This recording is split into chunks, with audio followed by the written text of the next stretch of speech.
Hello, everybody, and welcome to the Get Geek podcast, where we celebrate geek, nerd, and pop culture. Each week, we deliver the best analysis for fans, by fans, on anything related to movies, TV, video games, comics, anime, and manga. We talk geek.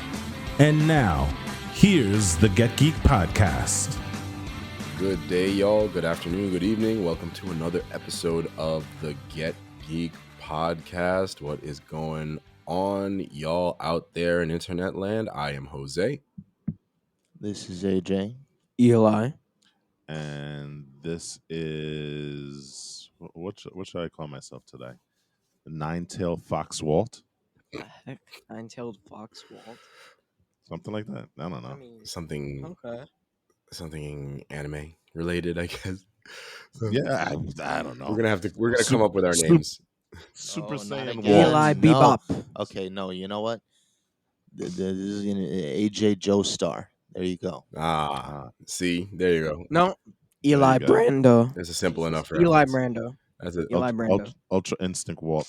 The heck? It'll be Jose Spiegel. That's kind of anime, but That's perfect.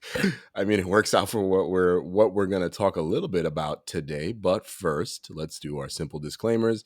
Y'all know we're recording remotely. That's not news anymore. Slide into our DMs if you have any feedback about the audio. We think we've gotten it ironed out. We think y'all agree. But we do not mind people sliding into our DMs and giving us feedback on the podcast, on the episodes that we should do, the episodes that we have done, or any feedback that you wish to share with us. And the best way to support your favorite podcast crew is to jump on all social media platforms and like, rate, share, and subscribe to everything on Instagram, Facebook, Twitter, and go to all of your favorite podcast platforms, especially Apple Podcasts if y'all have it. And please give us a rating, give us a review. That is the best way to spread the word about your favorite podcast crew of geeks. So here we are today, and us geeks are coming to you live today with just a little bit of a conversation. We're going to start off, though, by talking a little bit about what we've seen thus far from the Cowboy Bebop live action show. It comes out exactly 2 months from the date that we're recording this. We're recording this today on September 19th, 2021 for release mañana. And Cowboy Bebop, the live action Netflix series, comes out in November 19th, 2021. Highly, highly anticipated. So y'all have seen some of these images, right? What'd y'all think of it so far? Well, for me, I thought that they kind of nailed some of the characters here. Spike is one of those. Well, Cowboy Bebop in general is one of those animes where it's iconic, right? Oh, yeah.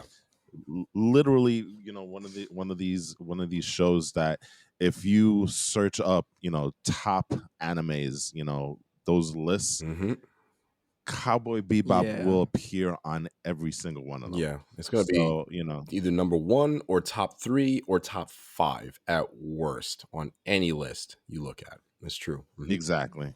So, seeing that they are transitioning this to live action on Netflix, and like you said, it's coming out in like a couple of months, right? Yeah, exactly 2 months from today on November 19th is when it's supposed to be coming out, but we'll see. It's exciting news, but it's also the type of news that, you're like, because Cowboy Bebop is so iconic, you're kind of afraid that they're going to take this beautiful thing and kind of mess it up. And you've kind of seen rumblings already, because the first images have come out and you're seeing John Cho's take on Spike Siegel, Mustafa Shakir's take on Jet Black, which I gotta say, dude looks awesome. They right? look great. I think the characters look great. Yeah. Mm-hmm. Right, but of course, with anything, we can't have nice things, right? Somebody's got to complain about something always. Right, because Daniel Panetta's character, her costume has garnered some kind of controversy, of course, the internet being the internet, because she's playing Faye Valentine.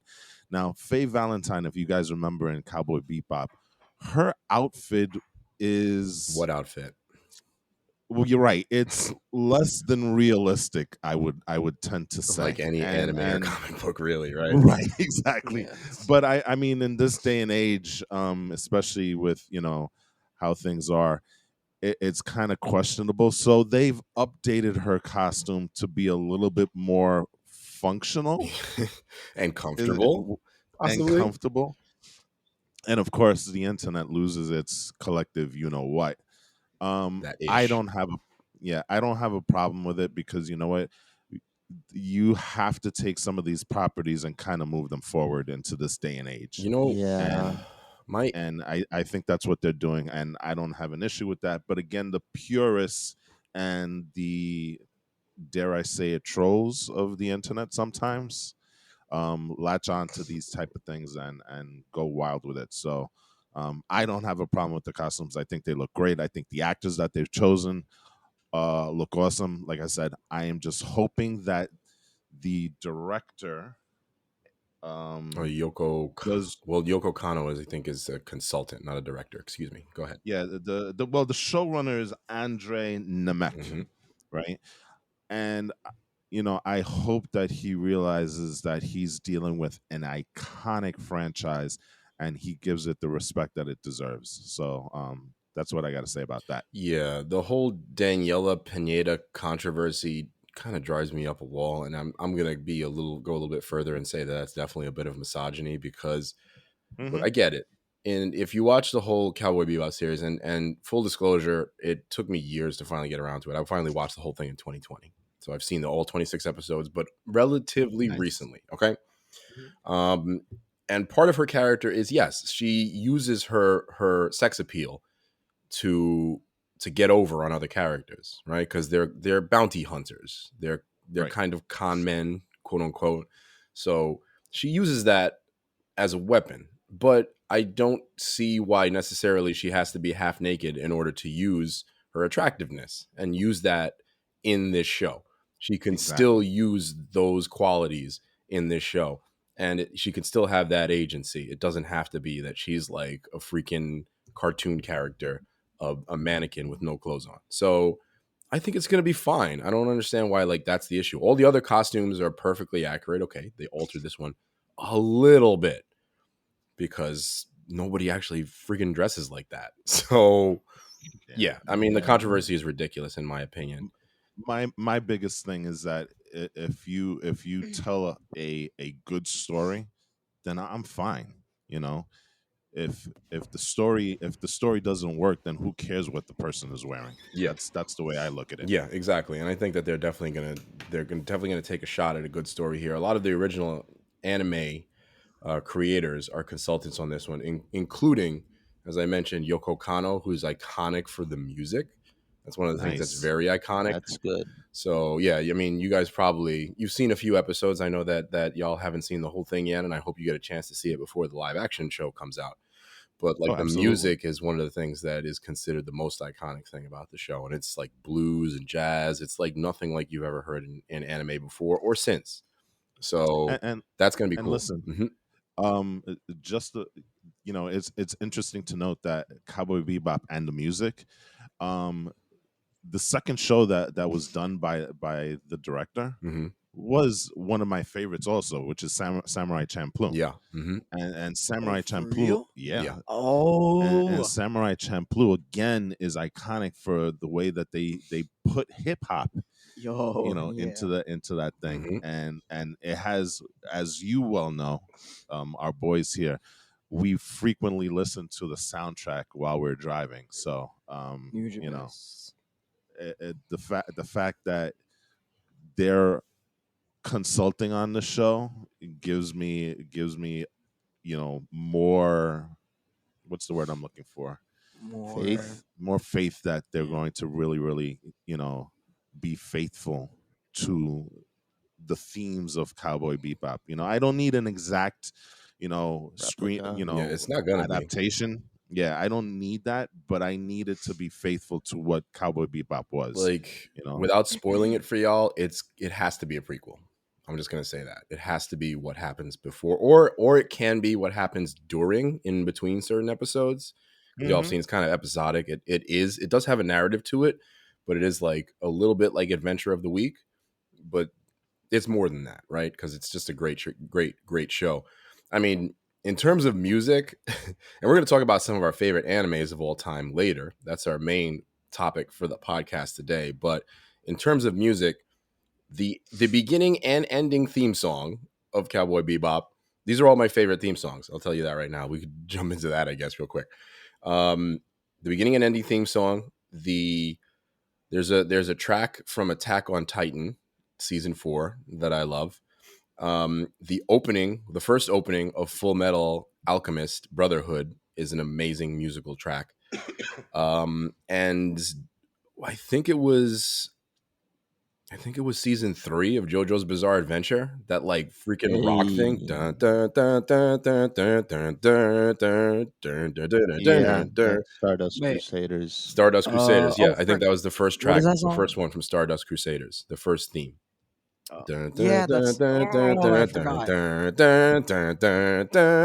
That song gets me hyped to kick butt, even though I'm not a violent person.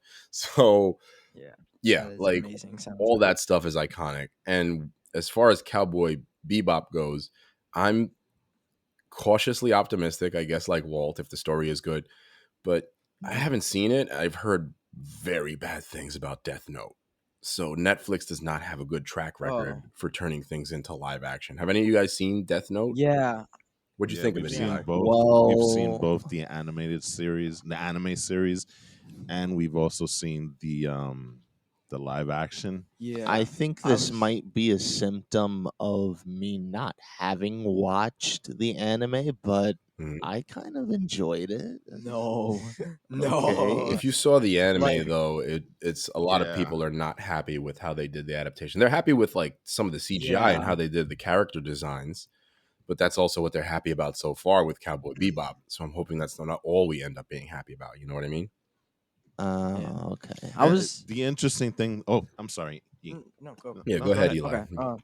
I was also gonna like that's actually what I was gonna say. They don't have a very good track record of, like adapting animes to live action. I mean, you said Death Note.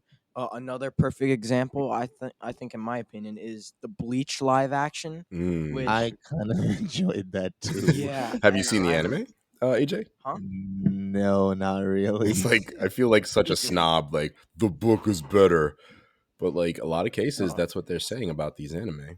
Yeah, and I get that. It's kind of like a it's kind of like a mixed bag because for every bad adaptation that we see in terms of anime, the Death Notes of the world, the Bleaches of the world, right?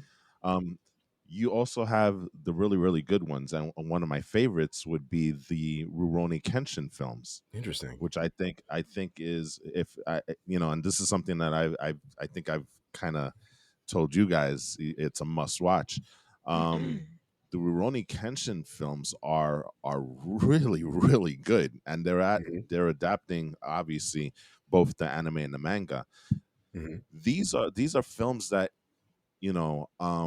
really, really honor the anime and the manga, but it also works on its own level. Like if you never even knew that they were animes or mangas before, you would say, wow, this is just an incredible action film. Okay.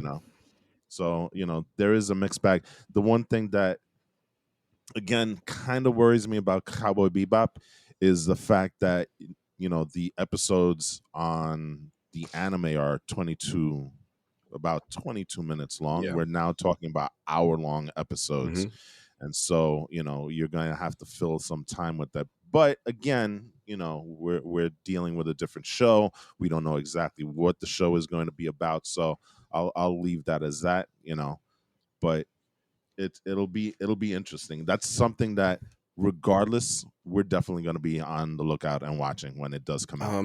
Eli, Walt, y'all have seen Death Note, right? The anime, right? You said, or was it?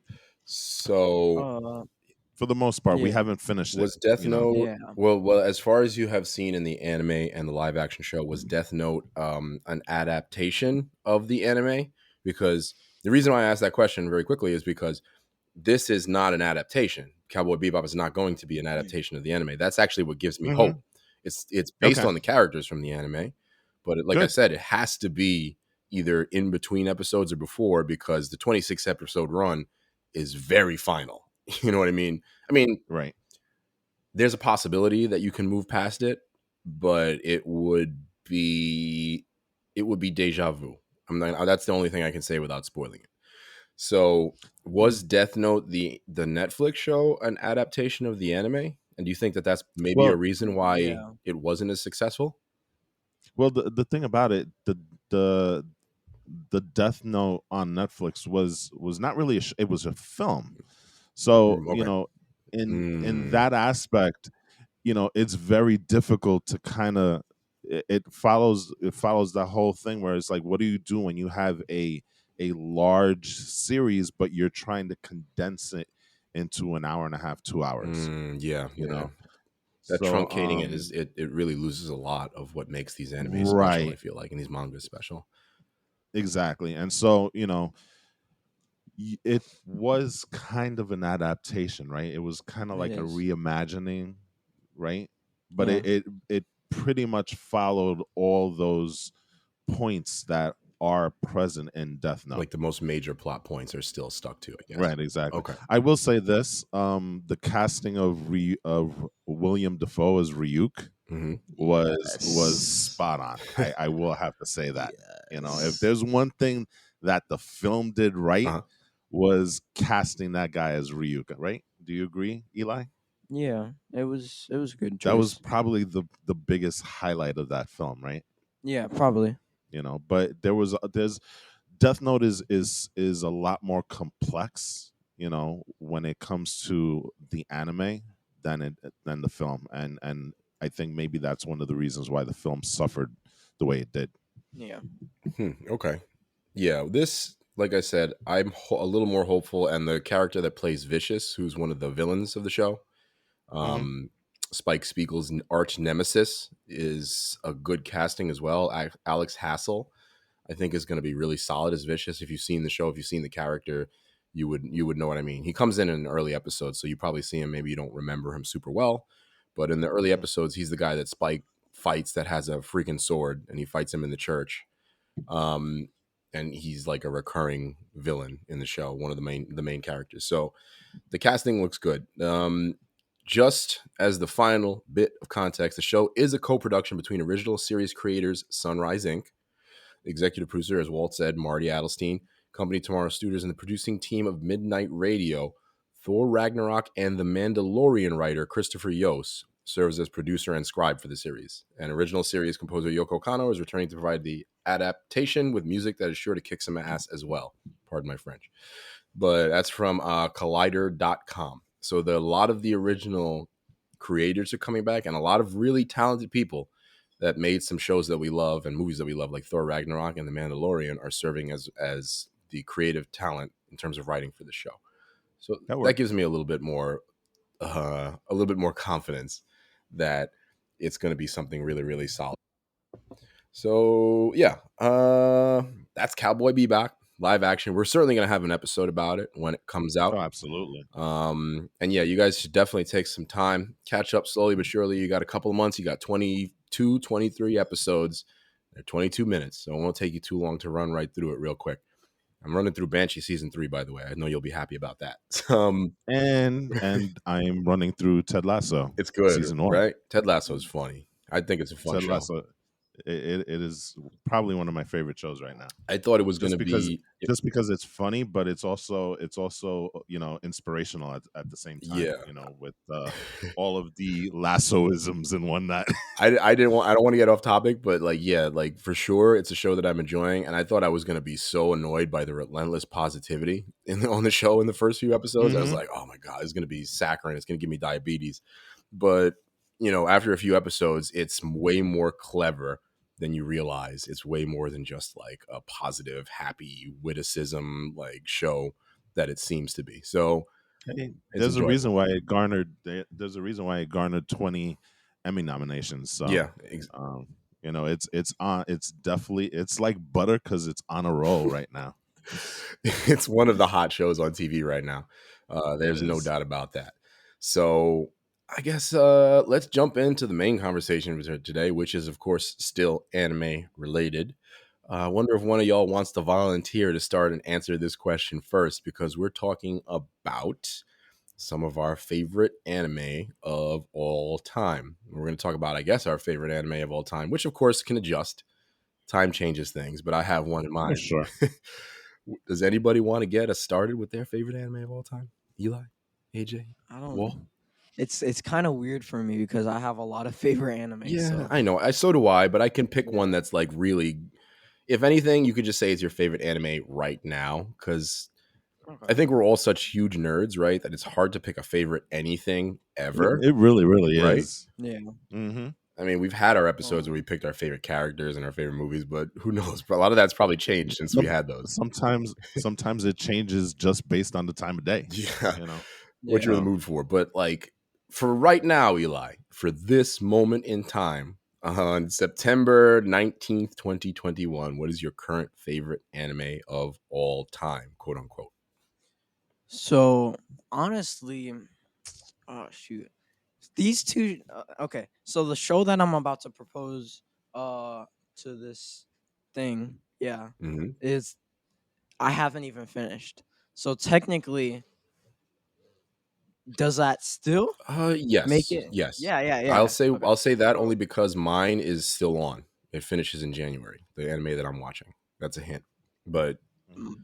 yeah, yeah. I think that is if you've gone through a lot of it and you really enjoy it, then yeah, it's your favorite. Let's hopefully it'll stick the landing. But continue. Tell us a little bit more about your favorite. Okay. So my favorite show, anime show, is actually a little bit of a tie, but I'll put this one out there. It's actually Death Note, Ooh, which is surprisingly enough.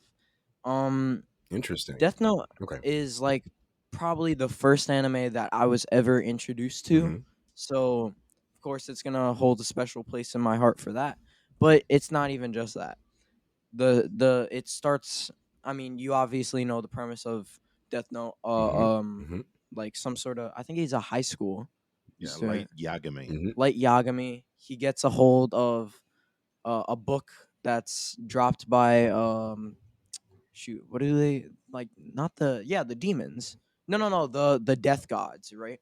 The death gods drop it because they're bored. It's like here. You have yeah, it's just like it's such a Let's see weird what take happens. on. Yeah, let's just see. Oh my god! And then obviously he picks it up, he gets a hold of it, and he's up against L, which is one of the I guess the he's not a detective. Well, yeah, he's a detective Mm-hmm. who mainly works by himself. But anyway, that's besides the point. Death Note is my favorite anime because of its totally different take on anime stories. Like it's one of the most different stories I've ever heard of. Mm-hmm.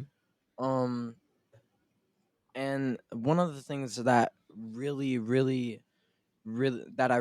like about this story is, I mean, Light Yagami and L's Mm-hmm. rivalry, which is something that it's not a rivalry like Joe frick. Yeah, Jonathan Or a and Dio. Dio. Okay. Mm-hmm. Yeah, or like Goku and Vegeta. It's more of an intellectual sort of fight. Yeah, it's like a chess match between the two Yeah, and characters. that's why I love Death Note, because it's not about upfront fighting. It's more of a distance, planning out your next move, being a strategist. It's That's cerebral. what I like about It's that. cerebral. Yeah. Yeah, it's very much the Star Wars versus Star Trek type of comparison, Oh right? God. Whereas Yeah. Star Wars is this big, fanfare spectacle, where Star Trek, at least in its earlier iterations, not the J.J. Abrams with versions withstanding, was very much the whole cerebral, especially when you look at films like The Wrath of Khan, right? Mm-hmm. That was a movie that was entirely a chess match between the two characters. Yeah. So you're seeing the same thing in Death Note as well, right? Yeah. And Death Note does it really well because at the very beginning they're kind of like they're kind of like unwitting uh colleagues at the beginning, right? But I was gonna say With very, very. Light Yagame and L, oh right? yeah. So there's So that whole thing where it's like Light is and he plays his character, right? Has that alter ego of Kira, yeah, right? Kira, and Which ironically enough is, I believe, the Japanese Japanese for word killer. for killer, Yeah. right? So Kira. So it's yeah, so he develops this alter ego, and both Light and L are kind of working the case, yeah. Mm-hmm. and there's that uncomfortableness between the two of them because Light obviously knows who he is, and L very intuitively suspects who Yeah. Light is, right? Yeah. But So the way they play it out is obviously like um it's freaking amazing. And it's not even just that. It's like, like it's almost sort of even controversial, the idea of this, because I mean, if you really think about it, this is what happens if you give a human that much power. And I love that controversial theme of this show, Mm-hmm. and how Light Yagami, he doesn't abuse it. Well, to some extent, I would say he sort of does. he kind of toes the line because Yeah. there are times where he wants to do the right thing, and there are times where just human emotions and human impulses kind of Yeah, they get in the way. they get in the way. Jose, have you ever watched any of Death Note? I have not seen Death Note. I mean, to me, it sounds like if you're making the Star Trek comparison, it's more Picard and less James T. Kirk.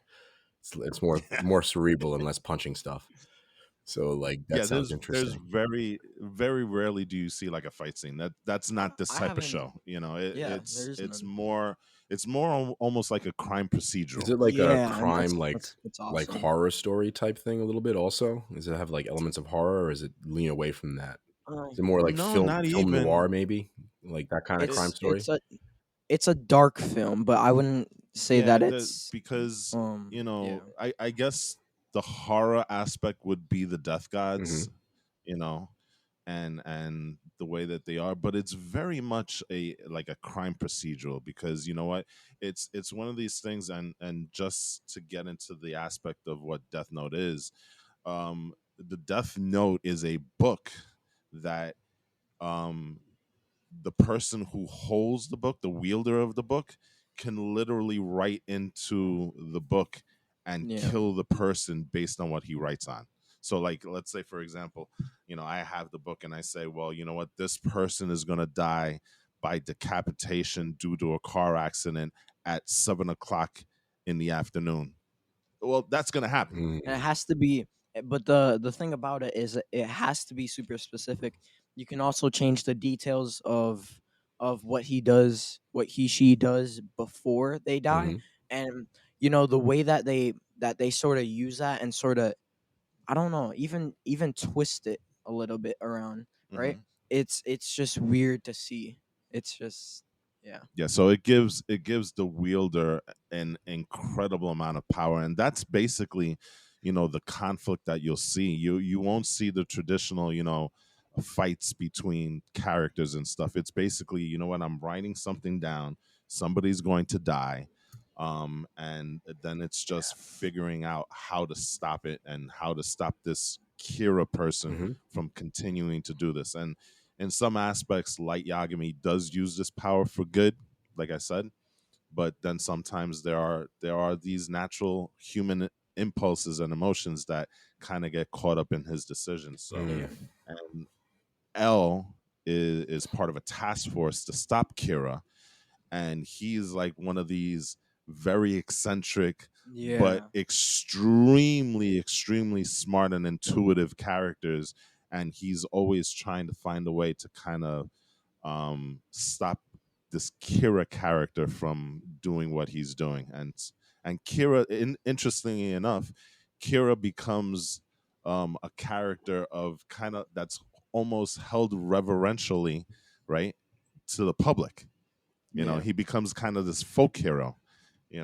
So that's another thing that kind of is an impediment to L in terms of trying to find this guy, because Kira has kind of become like a godlike figure in terms of the eyes of the public. And in a way, L is as well a godlike figure. He's more revered in like more of like the, I guess, the task force, The more law enforcement yeah, community. law enforcement community. Whenever L walks into the room, there's like a quiet hush. Like a It's like, oh silence. my god, there was like, oh my god, that's L. Oh, he's in the. Oh my gosh, what do I say? What do I do? Interesting. So and he's super secretive, which plays a huge role in, I guess you could say, their fight, right? yeah, it's an intellectual fight. It's not a physical fight, and that's the thing that drives Death Note. That's why I can see. And AJ, I'm not trying to discount how you feel about the film, but when you talk about when just listening to you guys talk about how complex this TV show is, this anime is, it seems like it just wouldn't work very well in a movie if you're just trying to shoehorn all that stuff in. Sounds like it's very complicated. I mean, how many seasons or episodes is the original anime? Are you guys familiar with that? It's quite a long one. I'll find out for you really, really quickly. Yeah. Okay. Excuse me, Eli. If you have any other thoughts on Death Note, well, Walt is looking that up. I'd love to hear them. But if not, I want to ask you a more general question to kind of wrap up your segment and wrap up your favorite anime of all time. What is your favorite thing about anime in general? Why is it like way cooler than some other genres? Just out of curiosity, what do you love about anime? And I don't mean to cut you guys off, but in terms of the actual show, it has 37 episodes. Okay, that's pretty good. Okay, so it's something that can be put into a movie, maybe, but like it seems like it's really forcing it. Yeah, I think this is the type of show that would benefit from a long form adaptation, right? Like a vis-a-vis a series. Yeah, vis-a-vis ergo a series. Yes, exactly. So, we're still stuck on Matrix. Go ahead. Anyway, exactly. To answer your question, something just generally, one thing that I really like about anime, of course, is the art style, because I'm an artist, so of course I'm gonna like how they draw specific things, except for Dragon Ball Z, Super. I mean, because that was just disgusting. Well, toward the end, it got better. Towards the okay, fine. But anyway, yeah, art style, and also how crazy it gets. There's a level of insanity that you get from anime. And sometimes it's much calmer insanity, but it's generally just insanity. So yeah, that's why I like anime. Okay. All right. You know what? I will go ahead next and give my ideas for my favorite anime, or what my favorite anime of all time is. Like I said, it's one that's currently on. And that is, I'm actually watching it again. This is how much I love it. It's Attack on Titan. I think we know. Yeah, I think we knew the You answer. already knew the answer, man. Like, I've talked about it so much. It's like if somebody asked me what my favorite shooter was, it's like, that's a stupid question. It's Battlefield, right? Like, it's like, I've made it clear on the show before how much I absolutely love Attack on Titan, how much I'm absolutely addicted to it. And if you want an idea about how much I love this show, so I saw it. Let's see. I saw the English dub first by myself up until the current season. It's up to season 4. The second half of season 4 airs in January of 2022, and that's the finale. That's the end of the show. The manga's already been finished since late 2020, right? Mm-hmm. So I watched it first myself, and that was an interesting slog, because if you all are familiar with Attack on Titan's production, it came out with the first season, and then it took 4 years for season 2 to come out. So it had a lot of hype. People went crazy for it, and they were like, yeah, you all don't need to see this for a few years now. We'll get to it eventually. It was a very expensive show, and it was a very, very difficult production, which is the case a lot of times. That's why Dragon Ball Super had a lot of issues early on. The production schedule is terrible. They don't throw enough money at it. And like Walt said, it gets better and better as it goes on. And I'm hoping on not to get too far aside, but I'm hoping that once they finally adapt the Dragon Ball Super manga into the anime, they're going to do it eventually, that they'll take their time with it. Because, they're letting a lot of the manga kind of a lot of the manga story happen first, which is the best way to adapt the manga, if you ask me. Let the manga happen first, give them time to adapt it, give them time to give it some kick butt animation, which Dragon Ball deserves in this instance, right? Yeah. But Attack on Titan kind of suffers from the same thing from time to time. But okay, so I saw it the first time in English. I saw it again in Japanese from start to finish, all the way up until where we are now. I saw it again with my now fiance. She watched it with me a third time. Nice. Right? Nice. She's going to finish it with me when it comes out in the English. And I've now started it again with my positively cynical co-host, Question. He started it, and he's already very, very intrigued by the anime as well. We were only about 3 episodes in, and he's like, yo, this is crazy. Like, what is this? This is weird.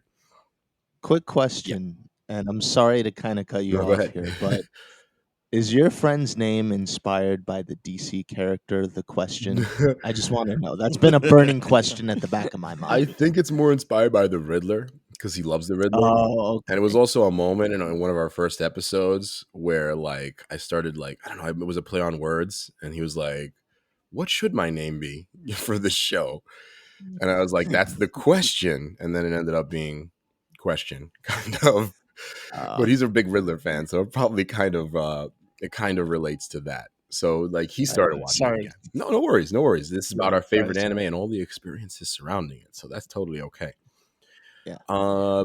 As for why Attack on Titan is my favorite anime, I think I want to tie it a little bit to what Eli was saying about how Death Note is such like a stylistically and genre-wise so different from other anime, right? Yeah. I think one of my favorite things about Attack on Titan is it tricks you in the best way. And I'll explain what I mean by that without spoiling too much, right?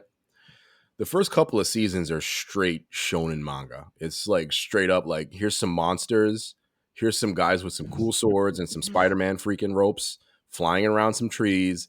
They're going to kill some monsters. They're going to fight some giants. Like some crazy stuff is going to happen. You're going to get like literal MMA fights on this show. I don't know if you've seen clips, Walt, but there are like actual MMA fights between giant monsters that are fairly accurate MMA fights. So now I'm even more piqued and intrigued. Yes, like there's guillotine chokes. Like there's one fight that you'll see in the first season. Right, is the first season? Yeah, in the first season where it's and it happens again too, but it's literally an MMA fight. They're mounting, they're knocking people over, they're tackling people. It's an actual MMA brawl between two giants. Okay, so like it's a lot of fun, straight shonen, straight like kick butt action the first couple of seasons. But if you're watching the first couple of seasons, you'll start to notice there's little seeds, little things being planted. And you're like, what does that mean to the story overall?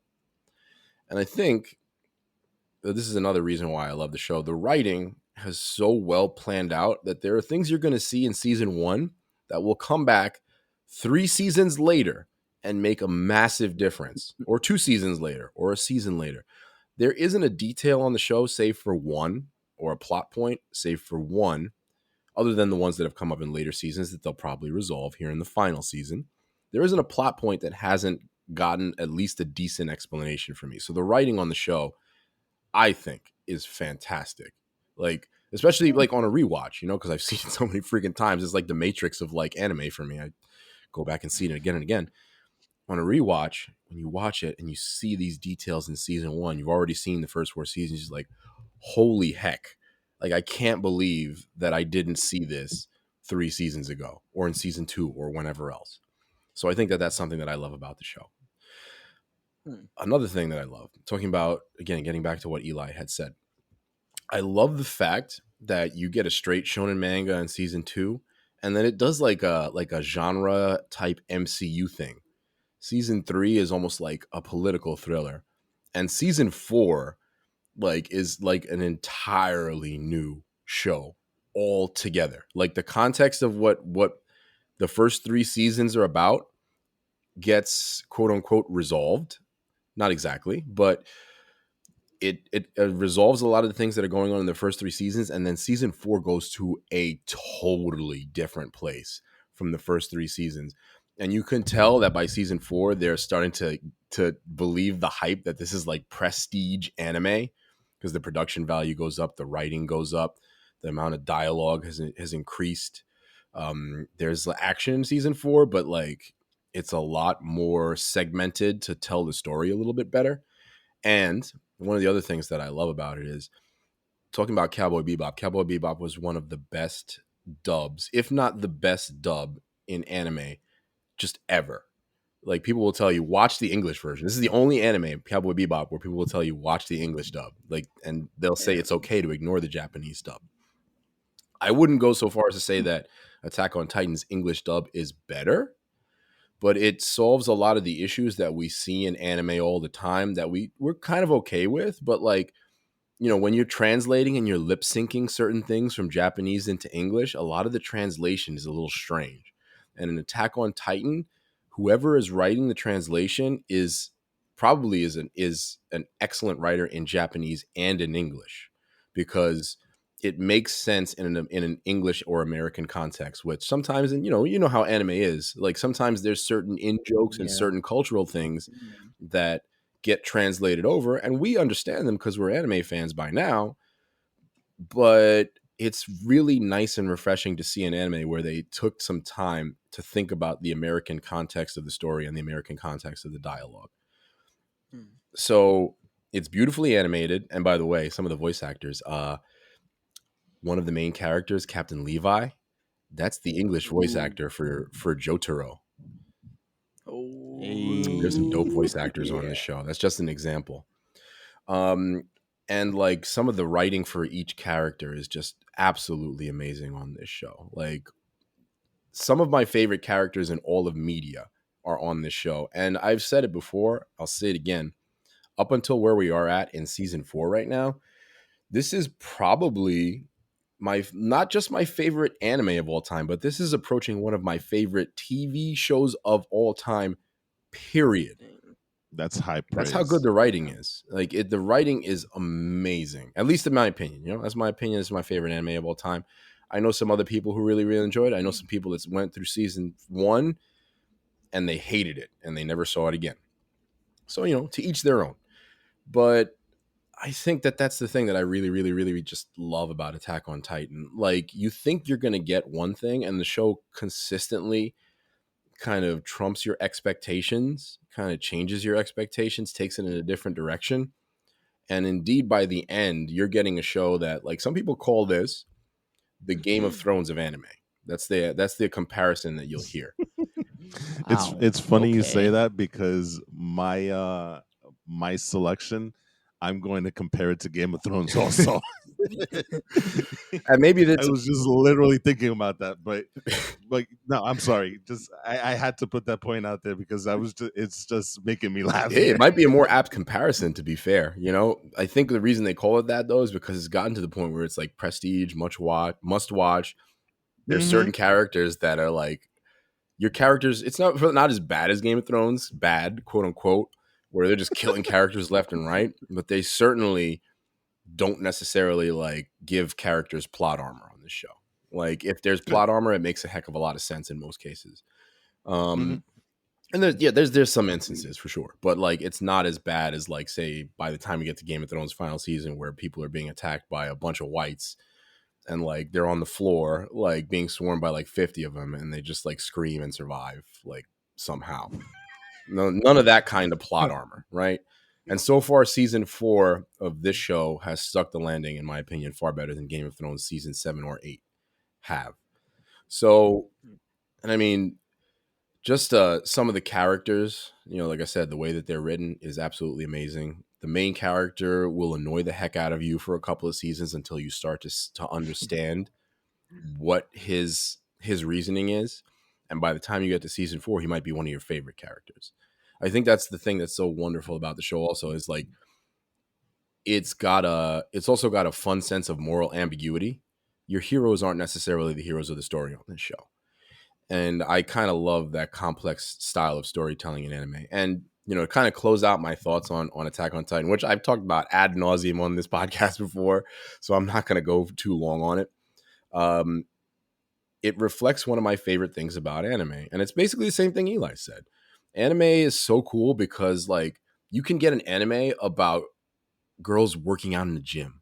Like the amount of genres, the amount of weird stories you get, like the devil is a part-timer. You can get an anime about the devil coming to Earth and working in a fast food restaurant. And that's like an anime. You know what I mean? Like the amount of creativity and the amount of genres that anime spans, I think is why I love it so much. You could see anything in an anime. You could see Attack on Titan. You can watch Death Note. It's like a detective type of serial. You could go and watch horror. You could watch Junji Ito, the animes that are coming out in later this year. The amount of different stories that they take the time to tell in anime, because you could do it in American animation too, but American animators aren't that bold, I think. And I think that's what I love about anime. Anime can get you any type of story you're looking for. It's fantastic. It's crazy. It can be witches and monsters. It can be a real world story. And I think that's why anime for me is so freaking awesome, personally. So I want to hear from somebody else on what y'all favorite animes are. I mean, I think most people predicted what mine was. So I'm going to go next to Mr. AJ. Can you tell us a little bit about what your favorite anime is, and also answer the question by the end, if you could? What is your favorite thing about anime in general? So there are two. Okay. That I'm going to talk about. One, obviously, is the honorable mention, and the other is just one I supremely enjoy. So the first one I'm going to talk about is a very specific version of Dragon Ball. And it's a very controversial pick, even among the Dragon Ball community. I think I know what this is where this going. Yes. The series I am talking about is Dragon Ball GT. Honorable mention? Yes, this is the honorable mention. Okay. Yeah. Go on ahead. Tell us about it. We've all seen it. So the reason why I like it is because while Goku is pretty followable in the original Dragon Ball, obviously. In Z, yes, but you can tell it was time for a change of pace. In GT, it was definitely supposed to be a change of pace, but they didn't do it. They started with it, and then they didn't commit to it, right? Yeah, well, no, because originally, I don't know if you know this, the series was supposed to center solely on Goten and Trunks. Yeah. And it wasn't Pan also? Pan was included as well, right? Or was it? No, you're right. You're right. I don't remember that. Yeah, it was Goten and Trunks, and then they ended up doing Trunks, Pan, and Goku. And then there's just Goku eventually. Yes. Goku time. It's always just Goku time. Yeah. I mean, but go ahead. Tell us a little bit more about. But see, here's the thing. The one thing I can appreciate about GT is that they make Goku, at least in my opinion, a much more followable character. Why do you say that? Well, so for one, you kind of see his growth over the years, especially as he assumes the Super Saiyan 4 form. He is much more willing, like, obviously, I love to fight. This is the same old me.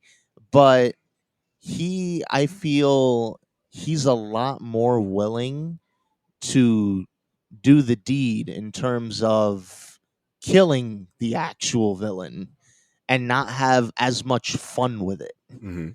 Like, there's a point where he says, okay, enough is enough. We kind of gotta end this.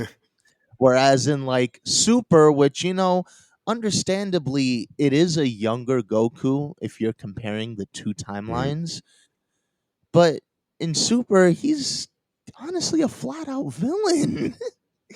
Yeah, he's so careless that his Yes. actions lead to like the worst in situations. And it's not even like I'm trying to think. There was another, I can't even think of it right now, I'm blanking, but there was another cartoon or movie where the main character realized that them being around caused more conflict, and so they removed themselves from the equation. Basically, they like disappeared instead of continuing to bring conflict. And Goku is just like, yeah, like I want to fight, I don't care, like the fate of the planet, whatever, the fate of the multiverse, whatever.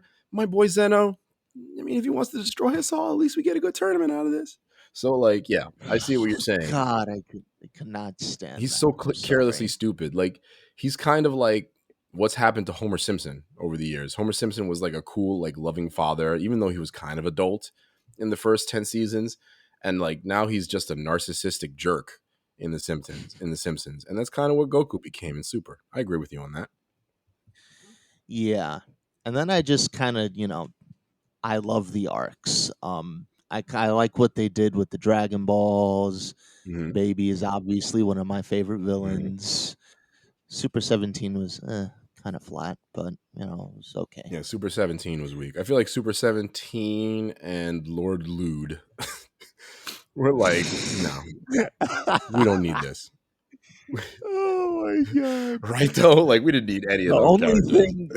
The only thing I like about Lord Lude's kind of thing was you got Moochie Moochie out of that, the sentient whip. Yeah, okay, I'll allow it. Copy Vegeta was fun too. I like Copy Vegeta. That was another decent storyline, even though it didn't really go much of anywhere. I did not like that. That felt like a very cheap ripoff and almost kind of a jab at Baby, honestly. Interesting. I thought what they were trying to do there was a homage to the first fight between Goku and Vegeta. That's the vibe that I always got from that fight scene. Well, I mean, yeah, you did, but if you kind of look at what he is, I mean, I guess yeah. the reality is anyway that Dragon Ball Z already did that original fight homage better in the baby, not the baby saga, in the Buu saga when Majin Vegeta Yeah. fights Goku. So yeah, I get it. I definitely get it. Tell us a little bit more about what you love about GT. Well, I was actually going to end it there, seeing as it's the honorable mention. True. Okay. Mm-hmm. Yeah. The number one, which kind of took me by surprise, but I actually find myself watching this a lot more than I do Dragon Ball now. Okay. In terms of like rewatches. And it's also because I've been getting him to finish it, Eli. Yeah. But I don't know, sometimes I just like going and rewatching part 1 because I like it so much, and then part 3 also. Maybe I'll get around to part 2 these days. But this anime I'm talking about is JoJo's Bizarre Adventure. Knew you were gonna say that. We've heard that one before too. I was watching some of the new episodes again recently. I'm trying to catch up to where you are on that. Stand Proud. And that's another Stand thing. Proud. Why hasn't That's what it's called. Yeah. Thank you, Eli. No, but Bloody Stream is the best. Sorry, why you can't change it. hasn't parts why hasn't part, I think it's 5 come out yet? It's killing me. It's on. I think the sub is out. If you go to like Crunchyroll or anything like that, you can watch the Japanese parts and go ahead with it. But like I'm kind of where you that's are. why I watch it anyway. But I'm Yeah. watching the English one first, and I'll probably end up watching the Japanese dub afterwards because I love to do that with any show that I enjoy. Oh. Mm-hmm. Yeah. So why do I like this show now even above Dragon Ball? I like how this is probably going to be a little controversial, but I kind of like how they do crazy better than Dragon Ball. Yeah. And Dragon Ball isn't intentionally crazy, but it's still crazy nonetheless, and you like that. JoJo's for Bizarre it. Adventure is very intentionally crazy. If Yes. you've seen any of the And it manga, does it so spectacularly. the manga's way worse. I think somebody like eats a dog in the manga. worse? Somebody like eats a dog in the manga. They do not show that Oh my in the anime. god! A character eats a dog. Yo. And they kill a baby in the manga. Like the manga does not play. The manga is far more bizarre. Wow. It's freaking Okay. I clearly have to pick up the manga now. Yeah, if you want to get crazy, you got to check out the manga. The manga is way more wild. It's a lot of fun though. I've only read a couple of issues. It's hard to kind of catch up on a manga that's been around for that long. But tell us a little bit more about JoJo. What do you love about it?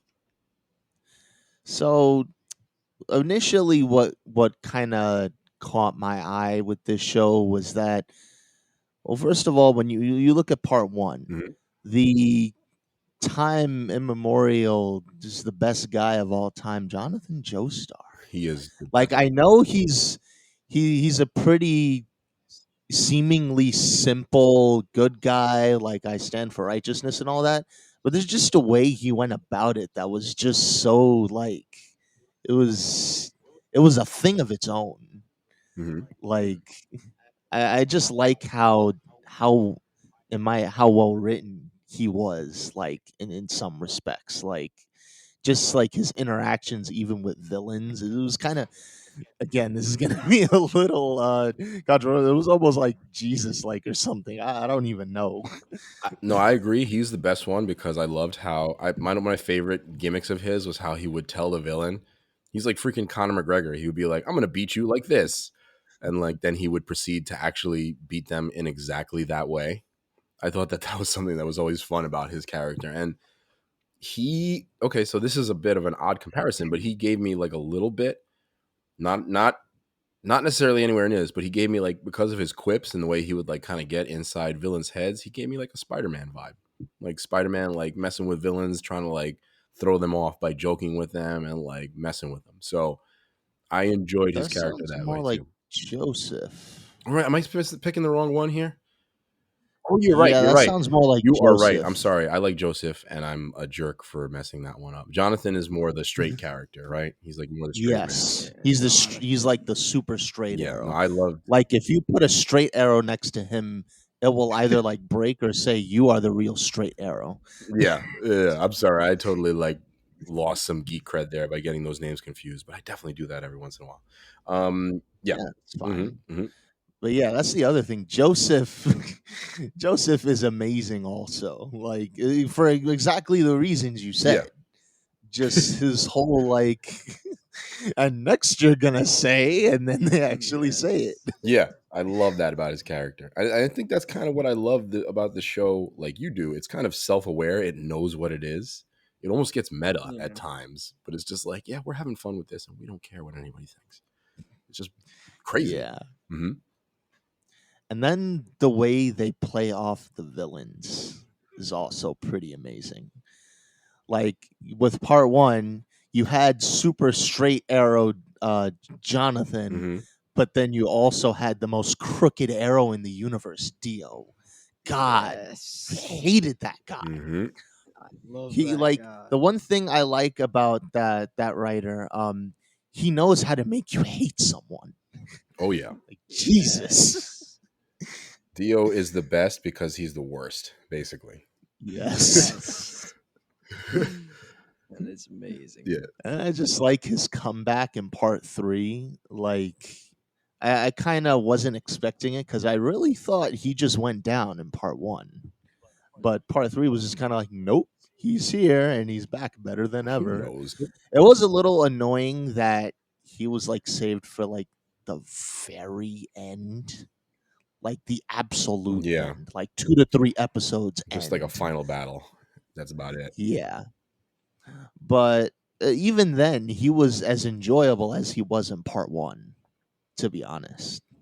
I in a way, I kind of understand what they were doing. They were trying to separate him as this godlike character. That's why they kind of saved him for the end.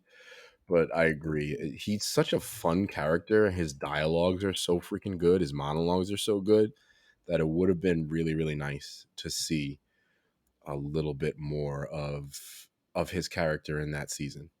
I agree with that. And yeah, the villains on the show are great. I think all the villains are pretty solid because they all have cool powers.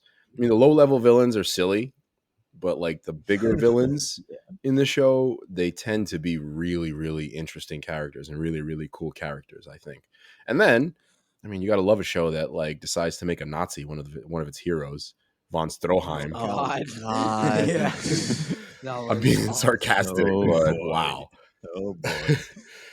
I'm not saying I love the show that makes a Nazi one of its heroes, but that was an interesting choice, in my opinion, having von Stroheim in the show. That was really Yeah, weird. Yeah. it was. But like, I mean, I didn't so much mind that, but I was just like, what? I mean, granted, Nazis are always the villains, and you're always so used to that.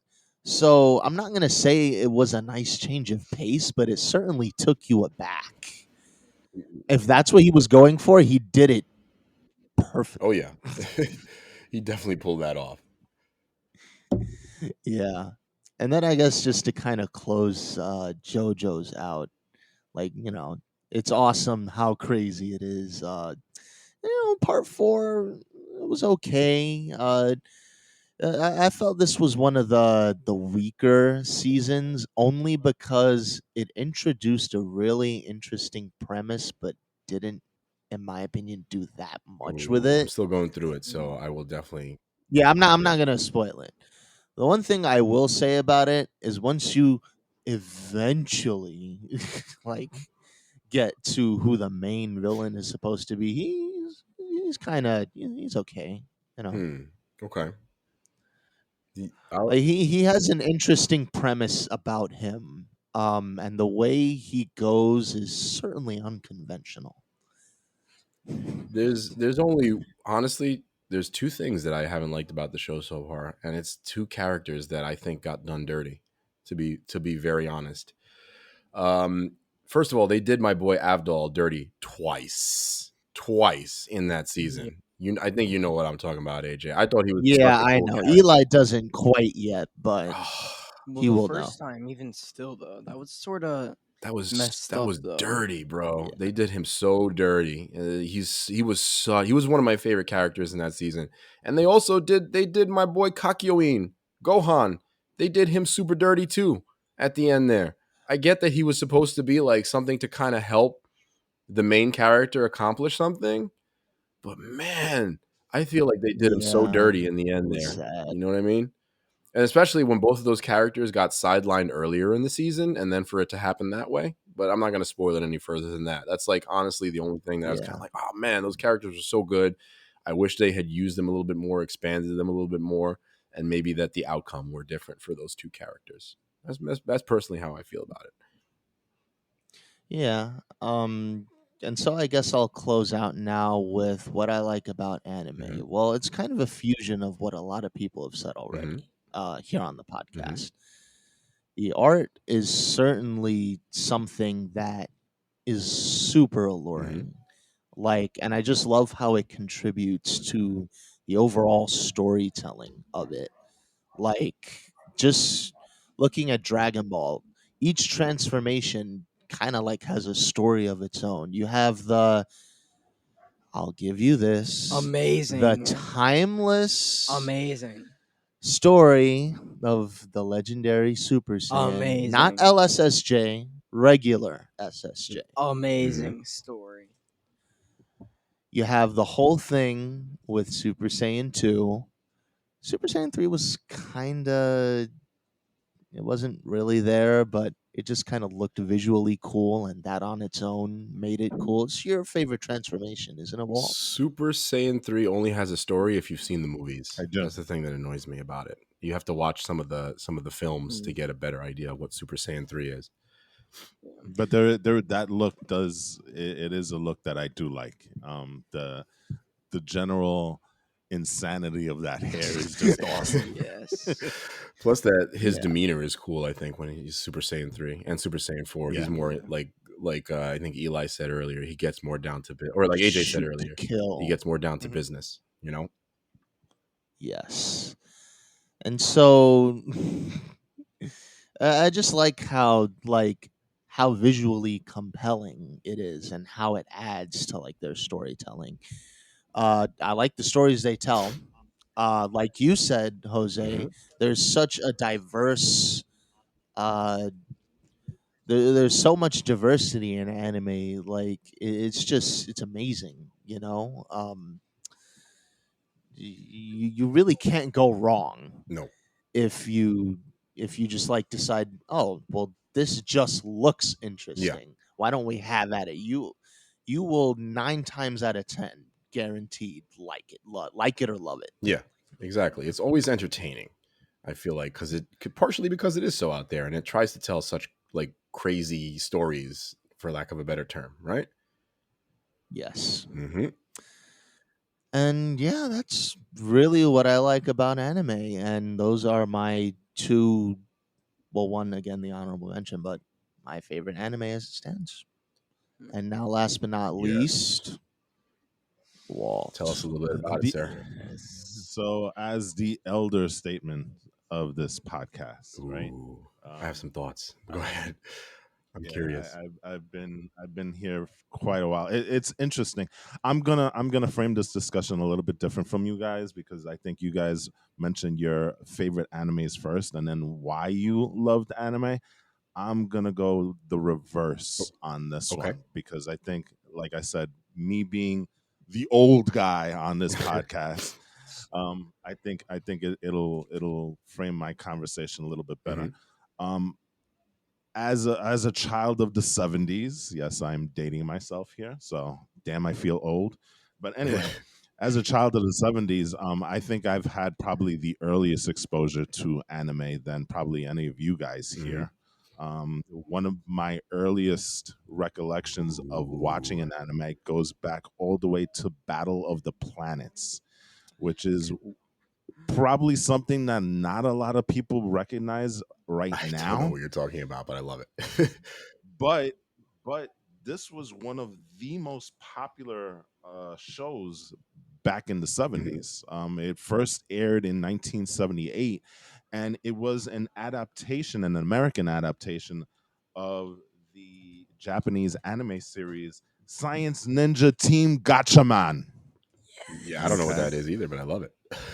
Okay, so this dealt with 5 characters, and they were all dressed up in kind of bird-like armor. Okay. Um, they were part of a group called the G Force, and one of the things that I loved about it is that their spaceship insanity and something that I drew frequently as a kid was called in my recollection it was the Phoenix, but I called it the Fiery Phoenix because one of its transformations, it went from just a regular plane into literally a firebird, a phoenix, shrouded in flames. That's the whole thing about Okay. it.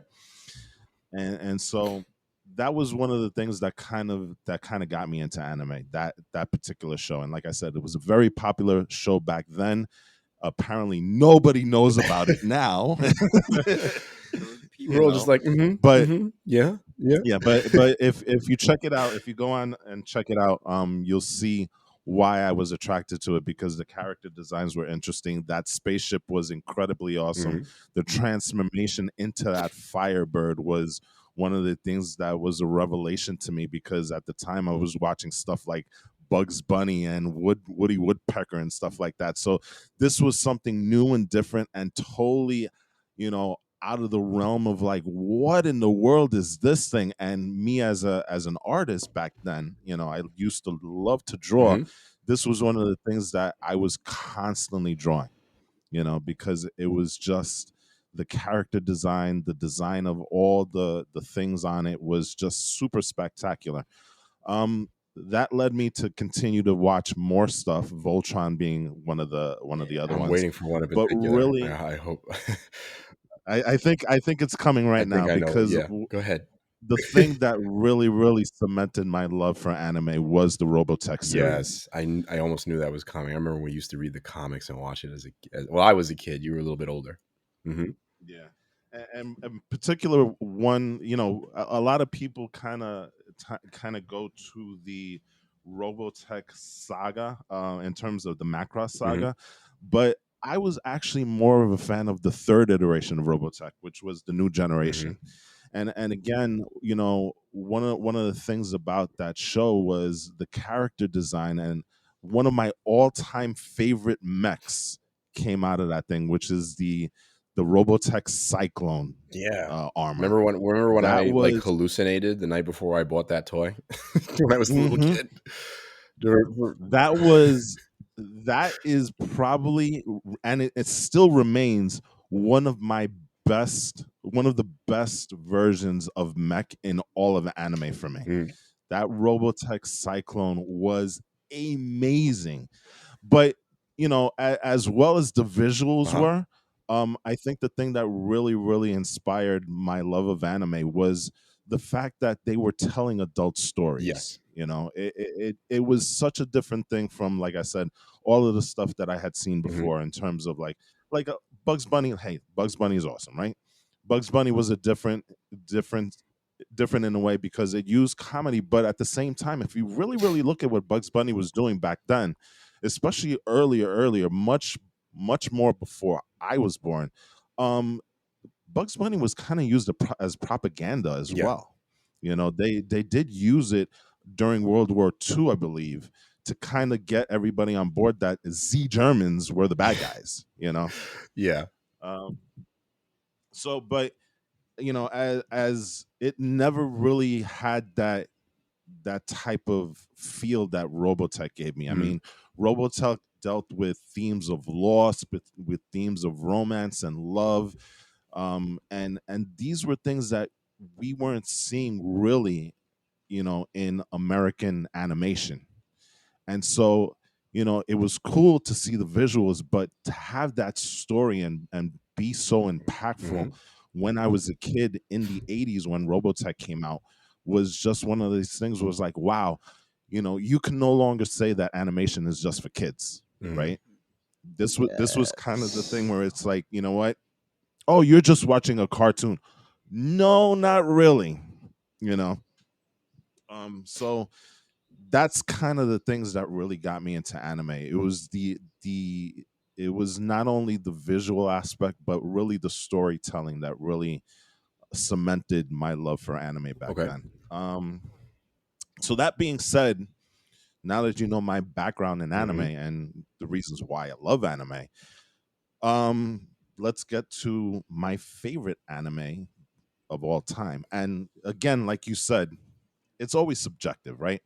It always really depends on the time of day and what you're watching at the current time and what's going on with your life and stuff like that. So animes can jump in and out. Akira being one of them, one of the more my most favorite animes of all time. Vampire Hunter D is another one. But there was something about the news lately that kind of made me remember, and I say that in quotes because I've never forgotten this show, and that was the death of Kentaro Miura. Oh yeah. He was the creator of what I'm going to list right now as my favorite anime of all time. He was the creator of Berserk. And it's funny because I remember, and I maybe you do too, when we had the Dreamcast, there was this excellent game called The Sword of the Berserk, right? Guts Revenge, I think, right? Was the subtitle? Yeah, exactly. And that was kind of like God of War before God of War became what God of War is, right? It was that style of game. And little did I know that, many, many years later that the video game that I played was actually an anime. And it's funny because the way I found Berserk was from one of our dojo mates, Paulie. Oh yeah, Paulie. Paulie. Shout out. But shout out to Paulie over in California here. He was one of our dojo mates, and before he moved to California, and he was so insistent on me to watch Berserk, and we talked about anime and stuff like that. But he was like, "Dude, if you love, you gotta watch Berserk. You gotta watch Berserk." It was like and he literally gave me all the episodes. Oh, really? That's how passionate he was about Berserk. I really want to see it too. I was wondering if maybe you could share that because it's kind of hard to find a lot of the episodes. Oh, absolutely. And it's funny because Berserk has been adapted in many ways. There are actually 3 films that does the adaptation of the series as well. Some people love it, some people Yeah. hate it, and stuff. But he really was the one that got me onto Berserk, and I'm telling you, I'm glad that he did, because listen, even my wife, Amy, she is a huge fan of Berserk. She watched it with me, and she was just glued to the screen. Mhm. That's how good the show is. So again, like I said, Berserk is a show that originally came out back in 1997, and it's 25 episodes, so it's not a long thing, but it only adapts a certain amount because the Berserk manga is ongoing, and unfortunately, with the death of its creator, Yeah. they're actually ending it, right? But you do have the show, and like I said, I believe it's on Netflix. You could watch the 3 films, and the 3 films are very, very good as Hmm. well. Not as good as the anime series itself, because the anime series, of course, is long form, and it has the ability to kind of really dig deep into some of the themes of Hmm. Berserk. But the films itself does a really, really good job on its own as well. One of the reasons why I think Berserk is so great, notwithstanding that it is one of the best-selling mangas of all Yeah. time, Still to this day, it's been right? going on for a very, very long time. Yeah. Hmm. Yeah, I think they've sold over 50 million copies of that series. Um, is the way that it does Game of Thrones, but so much better. Okay. I think it's a dark fantasy for anybody who is unaware of what Berserk is, but it's also a revenge story. But it's so much more than that, because the layer of characterization with their characters, the depth that they go into is Hmm. amazing. The antagonists and the protagonists are probably, in my opinion, one of the best written in anime and manga. Hmm. Berserk. Well, that's. You could look at Berserk Guts as the main Hmm. character. You could look at him as kind of that trope where he's the big guy with the huge sword and missing an eye. But if you really watch the series, you could see how his story is really built on tragedy, and how that kind of informs his Hmm. character and the motivations that he has. um and then of course uh you have the other characters that are around him, Casca being one of the main characters that he interacts with. But I really need to highlight the antagonist of the show. That's Yeah. Griffith. And what's interesting is that Griffith's uh story, his arc, is one that he starts out on the show as a hero. And he has a very defined set of principles, but he also has aspirations, and basically his story is one of how his aspirations kind of cause the fall of his Hmm. character. And it's a tragedy there, you know falling in lines with the main themes of Berserk, the tragedy of his fall, right, and his descent into darkness, Hmm. literally.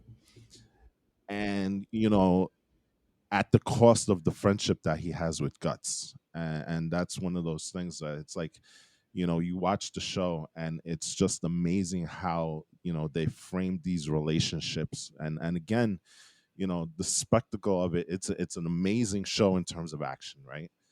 But it's just as amazing in terms of story as Well, well. it's considered one of the best, if not the best, seinen manga of all time.